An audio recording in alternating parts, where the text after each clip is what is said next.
Bom dia, você que tem nos acompanhado nas reflexões diárias.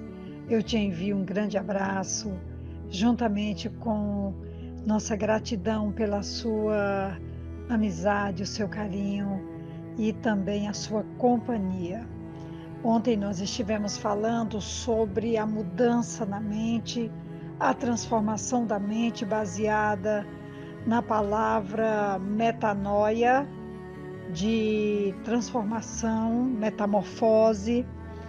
E hoje, pensando bem sobre esse assunto, eu percebi que nós ainda tínhamos mais um recurso, teríamos muitos recursos, mas eu quero falar um pouco mais sobre esse assunto que nos anima, nos encoraja e também nos desafia nesse ano que só está começando a trabalharmos a nossa mente, a prepararmos a nossa mente para os dias que estão vindo, os desafios que temos pela frente e o desejo da renovação, ainda animando o nosso coração e também nos encantando pelos recursos que a palavra de Deus tem para o nosso coração, para a nossa vida, para o nosso dia a dia.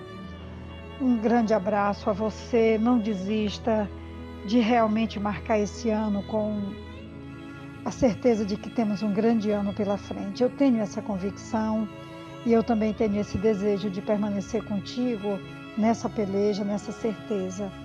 A palavra hoje da nossa reflexão está em 2 Coríntios, capítulo 10, do versículo 4 até o versículo 6, que nos diz assim: as armas com as quais lutamos não são humanas. Ao contrário, são poderosas em Deus para destruir fortalezas. Destruímos argumentos e toda pretensão que se levanta contra o conhecimento de Deus. E levamos cativo todo pensamento para torná-lo obediente a Cristo. E estaremos prontos para punir todo ato de desobediência, uma vez estando completa a obediência de vocês. Nós temos aqui um texto onde Paulo está se defendendo, possivelmente de alguns opositores, e também ele está aqui defendendo a sua autoridade apostólica, de forma muito especial, a igreja de Corinto. Um texto inspirador e também um texto que se reporta a outro texto que nós temos na Bíblia.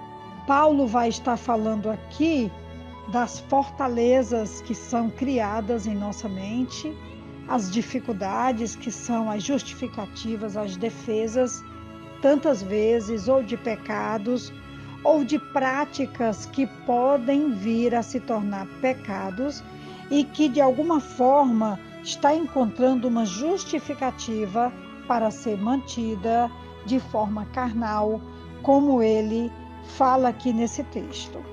Nós temos aqui que pecado ou ferida não resolvidos abrem brechas, como nós vamos já ver aqui em Efésios 4, 26 e o 27, quando ele diz assim: quando vocês ficarem irados, não pequem, apaziguem a sua ira antes que o sol se ponha, e não deem lugar ao diabo. Temos aqui essa tradução que vai falar que não deem brecha ao diabo, e há uma outra tradução que fala não deem lugar, não deem brecha ao diabo.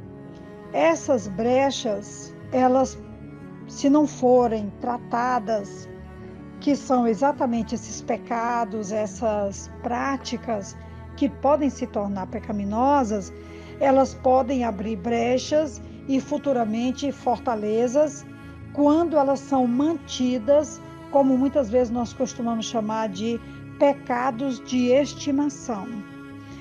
Como diz aqui a Bíblia do discipulado, né, porque esse assunto é um assunto vasto, e eu tentei encontrar aqui algumas ajudas para que a gente possa entender de que maneira a nossa mente pode estar sendo trabalhada, aperfeiçoada para esse novo de Deus que estamos adotando para 2022.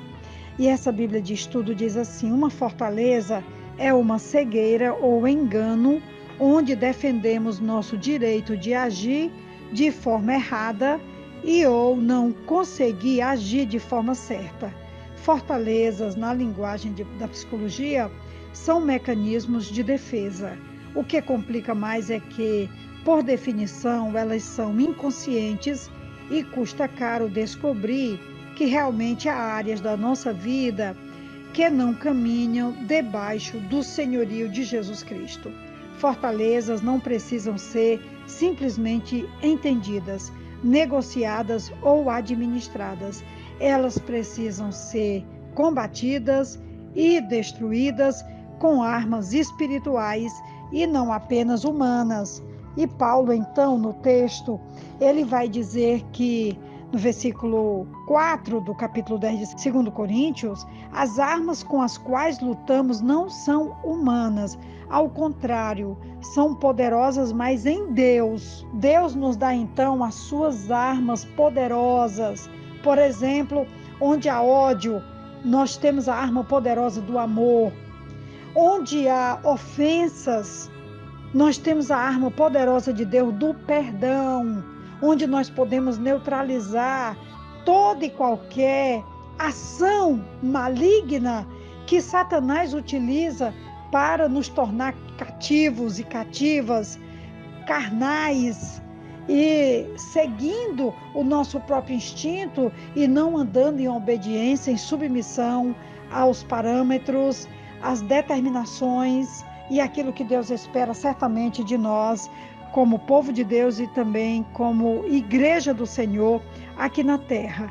E aí Paulo continua orientando essa igreja, ele vai falar dessas armas poderosas em Deus para destruir essas fortalezas, que são essas justificativas, que são esses pensamentos, que são essas defesas que tantas vezes nós dizemos e acreditamos, justificando pecados ou práticas e pensamentos que podem se tornar pecados e muitas vezes adotamos, guardamos, estimamos, não desejamos abrir mão e isso vai se tornar uma fortaleza e destruir a nossa vida e o nosso relacionamento íntimo com o nosso Deus. Versículo 5, ele diz: destruímos os argumentos, que são essas justificativas que eu acabei de falar, e toda a pretensão que se levanta contra o conhecimento de Deus.